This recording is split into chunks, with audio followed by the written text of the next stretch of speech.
រសៀលកងភ្នំចិត្តយំមិនចេញចិត្តបងទុនទិញទៅឈ្មោះបបផាស្រឡាញ់អូនណាស់ណាម្ចាស់ចិន្តាតែក្តីស្នេហាថ្លៃថ្លាកនឡវិចាភ្នែកស្រីស្ដីប្រាប់រឿងពិតប្រាប់ថាស្នេហ៍ស្និទ្ធពិតលើរូបបងរៀមយល់ច្បាស់ហើយណាស្រស់នួនល្អតែកម្មពីហបងចងពីអាដិតស្ដាយអើយសែនស្ដាយស្ដាយក្លិនបូផាស្ដាយចិត្តស្នេហាមិនបានរួមរិទ្ធ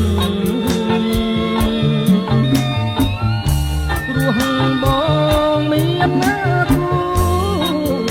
ប្រចាំជីវិតមិនអាចបត់ចិត្តខ្លាចកម្មវេរីបុប្ផាក្រពុំបងមិនហ៊ានបេះ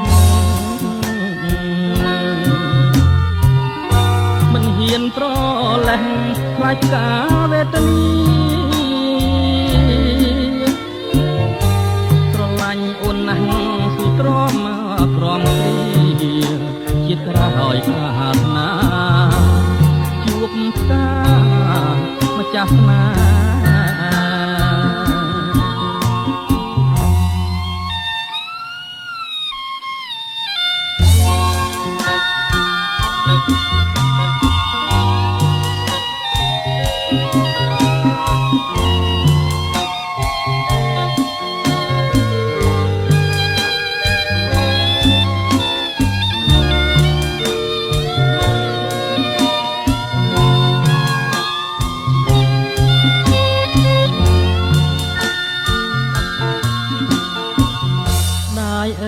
សែនស្ដាយស្ដាយក្លិនបុប្ផាតែចិត្តស្នេហាមិនបានរួមរិទ្ធព្រោះបងមានគូប្រចាំជីវិតមិនអាចបាត់ចិត្តខ្លាចកម្មវេរីបុប្ផាក្រពុំបងមិនហ៊ានបេះមិនហ៊ានប្រលេះខ្លាចការវេទនីស្រឡាញ់អូនណាស់សុទ្រាំក្រំគ្រីជាតិក្រោយសាហាវណា